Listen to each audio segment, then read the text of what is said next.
తిరుపతి పేరు చెప్పగానే ఆధ్యాత్మిక సౌరభాలే గుర్తుకొస్తాయి.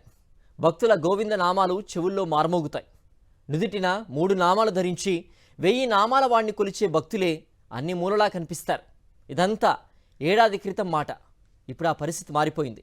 ఇప్పుడు తిరుపతిలో ఏ మూలకు వెళ్ళినా అర్ధరాత్రి అపరాత్రి అనే తేడా లేకుండా మద్యం షాపులు బార్లా తెరిచే ఉంటున్నాయి. మద్యాన్ని ఏరులై పారిస్తోంది చంద్రబాబు ప్రభుత్వం. నగరంలో ఎక్కడ చూసినా 24 గంటలు మద్యం విక్రయాలే కనిపిస్తున్నాయి. దీంతో అటు భక్తులతో పాటుగా ఇటు స్థానిక మహిళలు సైతం కూటమి సర్కార్ తీరుపై ఆగ్రహం వ్యక్తం చేస్తున్నారు. ఆధ్యాత్మిక నగరమైన తిరుపతిలో నిద్ర లేవగానే కలియుగ దైవం శ్రీ వెంకటేశ్వర స్వామిని ఇక్కడి ప్రజలు మొక్కుతూ ఉంటారు. ప్రపంచ నలుమూలల నుంచి శ్రీవారి దర్శనార్థం లక్షలాది మంది భక్తులు తిరుపతి విచ్చేస్తూ ఉంటారు. అంతటి విశిష్టత కలిగిన నగరాన్ని కాస్త చంద్రబాబు అధికారంలోకి వచ్చాక మద్యానికి చిరునామాగా మార్చేశారు. శ్రీ వెంకటేశ్వర స్వామి నామస్మరణలతో మారుమ్రోగాల్సిన ఆధ్యాత్మిక నగరం మందుబాబుల ఆగడాలు రచ్చలతో దద్దరిల్లుతోంది. ప్రపంచ ప్రఖ్యాతిగాంచిన పవిత్ర క్షేత్రంలో 24 గంటలు మద్యం విక్రయిస్తూ ఏరులై పారిస్తోంది కూటమి సర్కార్.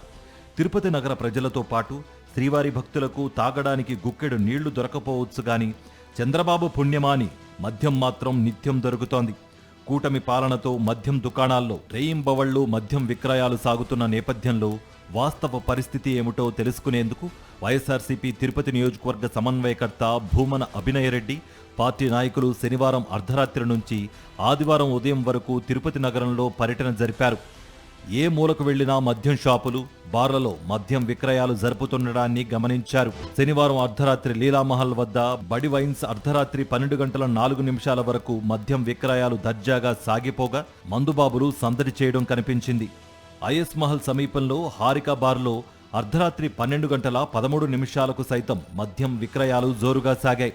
అర్ధరాత్రి 1 గంట 11 నిమిషాలకు డిబిఆర్ రోడ్లోని బడి వైన్స్ అక్కడి సిబ్బంది యథేచ్ఛగా మద్యం అమ్ముతూ కనిపించారు. తిరుపతి రైల్వే స్టేషన్ సమీపంలో 9 స్టార్ మద్యం షాప్ ఆదివారం తెల్లవారుజామున 5 గంటలకు సైతం తెరిచి ఉండగా అక్కడ దర్జాగా మద్యం సేవిస్తున్న వారే కంటపడ్డారు. ఉదయం 5 గంటల 14 నిమిషాలకు ఏఎంఆర్ పల్లి వైకుంఠపురంలో విక్టరీ వైన్స్ జంకు లేకుండా మద్యం విక్రయాలు చేస్తుండగా డిఆర్ మహల్ రోడ్లోని టీవీఎస్ షోరూం ఎదురుగా గల హరి వైన్స్, అలాగే ఉదయం 5 గంటల 37 నిమిషాలకు కేకే మద్యం షాపులో మందుబాబులు తాపీగా మద్యం తాగుతూ కనిపించారు. ఉదయం 6 గంటలకు గ్రూప్ థియేటర్ సమీపంలోని ఎస్వి బార్, 6 గంటల 9 నిమిషాలకు జయశ్యామ్ థియేటర్ రోడ్లోని మద్యం దుకాణం, ఉదయం 6 గంటల 13 నిమిషాలకు జీవకోణంలోని రాజీవ్ గాంధీ కాలనీలో మద్యం విక్రయాలు జోరుగా సాగాయి.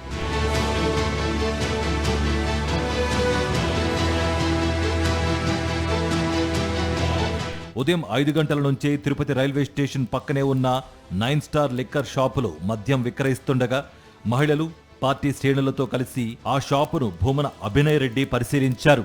ఆ సమయంలో స్థానికులతో పాటు ఇతర ప్రాంతాల నుంచి వచ్చిన వారు సైతం ఆ షాపులో మద్యం సేవిస్తూ కనిపించగా ఎవరు మీరు అని అభినయ్ ప్రశ్నించారు.